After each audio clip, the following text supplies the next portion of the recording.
good afternoon, and good morning. Welcome to the R.A.W podcast. It is R.A.W, not Raw.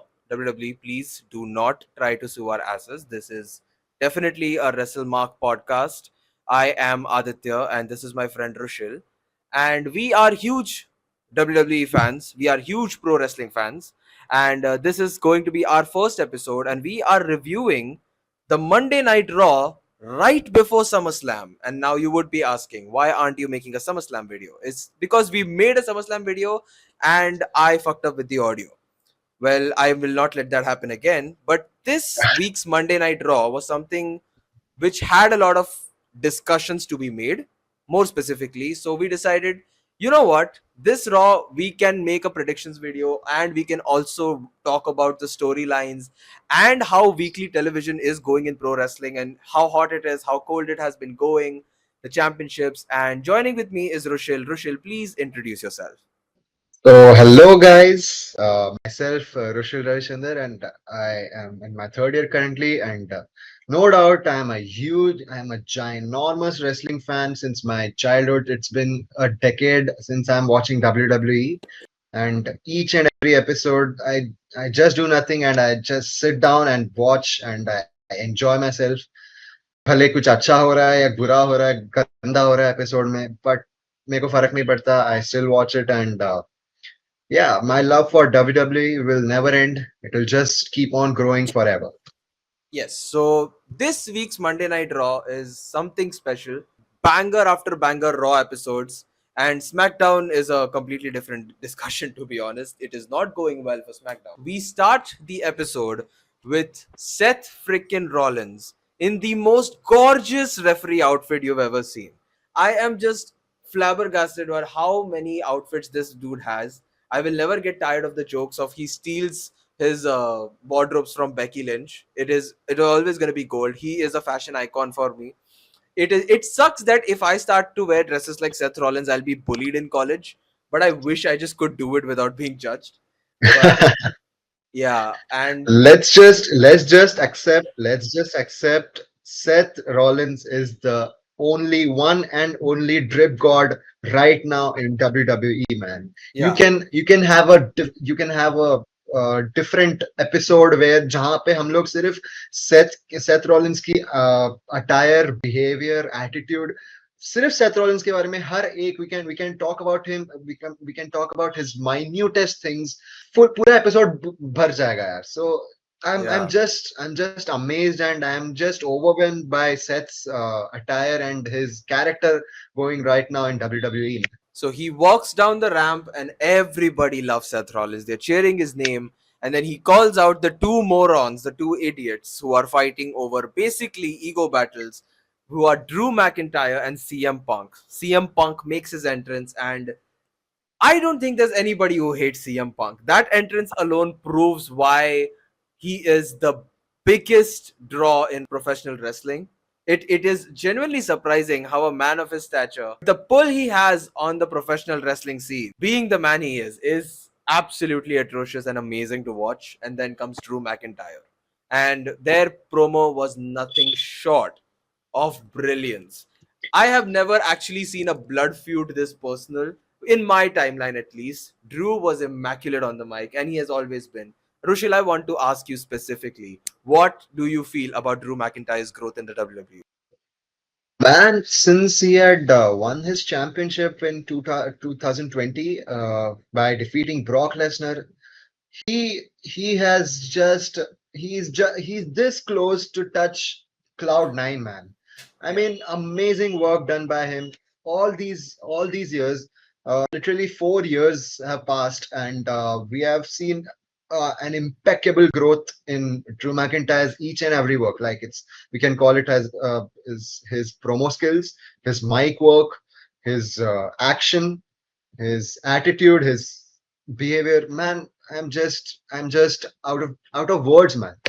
yeah, कितना भी तारीफ करो बहुत कम पड़ जाएगा. Drew McIntyre, he has done each and every fucking thing to for this company, and he is an asset for this company. yes, WWE and Triple H should never let him go anywhere. yeah.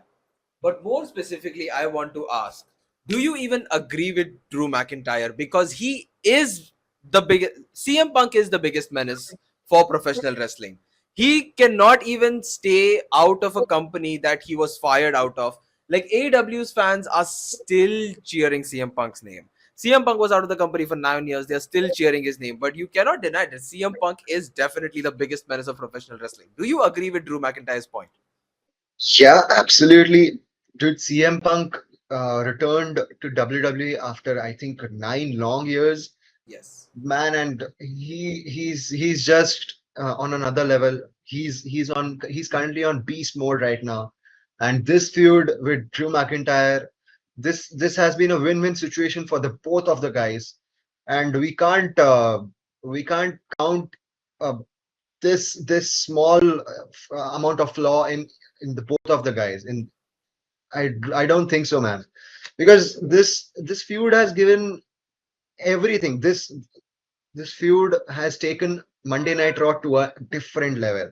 Yeah. भले White Six का debut हुआ था, but still CM Punk and Drew McIntyre, watching CM Punk and Drew McIntyre face to face is is just Yeah. mesmerizing, man. I And don't have honestly, any words.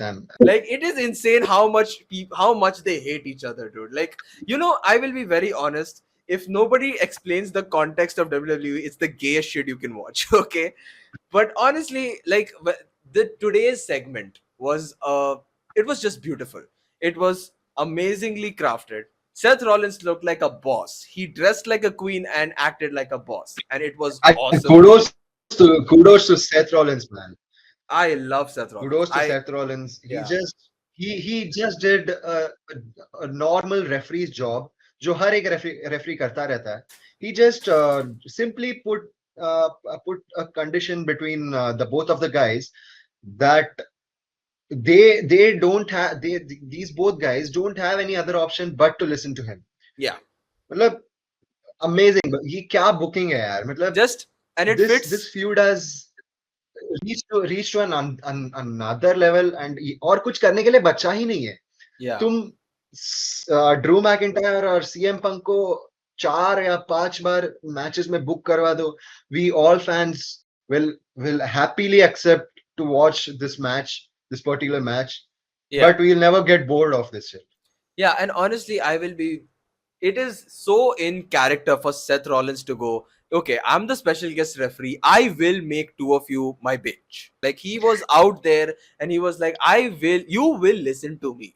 Like, he went on full on North Indian dad mode कि मेरा बात ही चलेगा और तुम्हारा कुछ नहीं चलेगा, तुम मेरा जूती की नीचे and everything, and it was just perfect. Okay, and okay, I will say this, but I am pretty sure CM Punk is going to win the feud. They're not gonna make CM Punk's returning match to be a loss. This is not a prediction, by the way. We have a different predictions video after this. But I have just loved Drew McIntyre in this entire feud so much that it's hard to cheer for either of them. It's just like, okay, you guys can kill each other and we'll watch happily. Like this is what I'm feeling right now.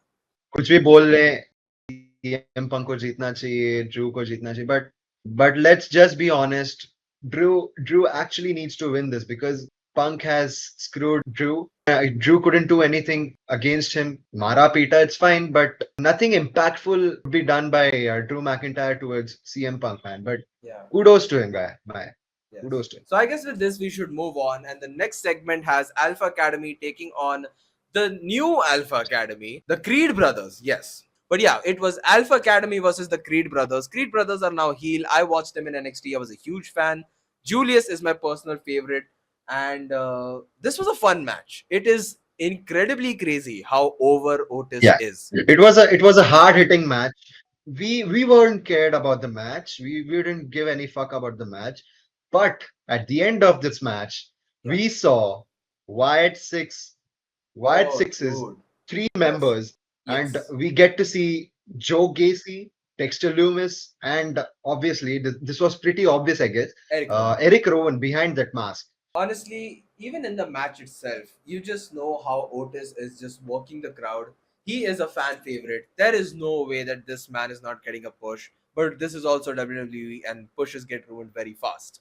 But in a way, I would say the match itself was pretty fun, and segment afterwards where they do unmask themselves is basically an answer to everybody questioning, okay, now the Wyatt Six has a gimmick, but how will that translate into the ring? This was a beautiful segment where they were like, you know what? We will just let them fight today. No talking, no other gimmicks. They will come into the ring, they will beat them up, and then you will have Bo Dallas just laughing and just making the scene complete. All of those doubts that translating that fight into the ring was done perfectly. White Six should also start fighting just rather Yeah. than cameos, except for cameos. But these people's dreams were fulfilled today, and Adam Pearce made that official on the next week after SummerSlam.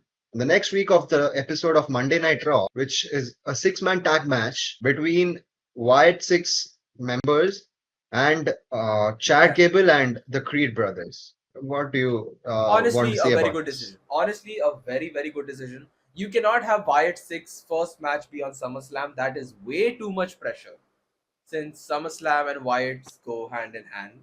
And honestly, next week is like, after every single PLE that you do or any major event you do, you have to go what's next.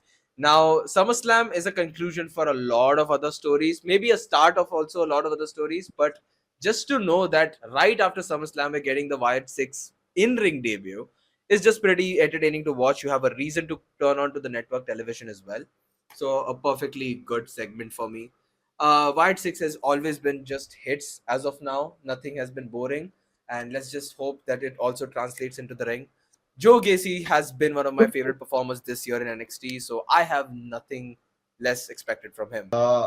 Do you think that Wyatt Six reminds you of the Wyatt family, No, where it consisted of the late Luke Harper, Bray Wyatt, Eric Rowan, and sometimes Braun Strowman too? no, no, no. It actually doesn't. That's the crazy part. It absolutely does not remind me of the Wyatt family, because okay, so Wyatt family was absolutely our era, Rochelle. Like, so when millennials talk, they talk about the Brothers of Destruction. They talk about the Ministry. That's the supernatural stuff for them. WrestleMania 31 was my first PLE, and that was when I saw my first Undertaker match, which was Undertaker versus Bray Wyatt. So I remember watching that match, and I have no idea who Bray Wyatt is. But am I suddenly a fan? Yes, I am. Okay, I absolutely loved his gimmick. Bray Wyatt was my absolute favorite, and after actually reading a lot of those dirt sheets, and I was heavily involved in the backstage stuff, I thought that he was never gonna get the push he deserved. In some ways, you could say he never did get the push he deserved, and the audience gave him all the love that he deserved. But Wyatt Six is his own entity. I'm actually Absolutely. very happy to say that in its form, we are able to witness this live. We are able to witness this as it is. And yeah, you asked a very fantastic question. Is this the Wyatt family? No, it is not. It is something better, in my opinion. There is no Vince McMahon involved. I have a Yes, lot more absolutely. faith. I have a lot more faith in the Paul Levesque era for them to not ruin this, because they know that this is a moneymaker. The day they start selling these masks on the WWE shop, you just know they're making money. LA Knight, that's the LA Knight's biggest feud. Like, they're gonna come for his merch sales. So the next segment is Sheamus versus Bronson Reed. Okay. Is Sheamus incapable of giving us a bad match? Can he ever give us a bad match? No, I would say no, man, Yeah. because we've been watching him since since Kids. a very long time. I would never say that he is incapable. He can ever give us a bad match Like, because the beats of Bodron, not like even the broke kick, the beats of Bodron, we just get Sheamus has been a personal favorite for, I guess, every single Indian child. Like, I don't think I have ever met or heard anybody say that they did not like Sheamus.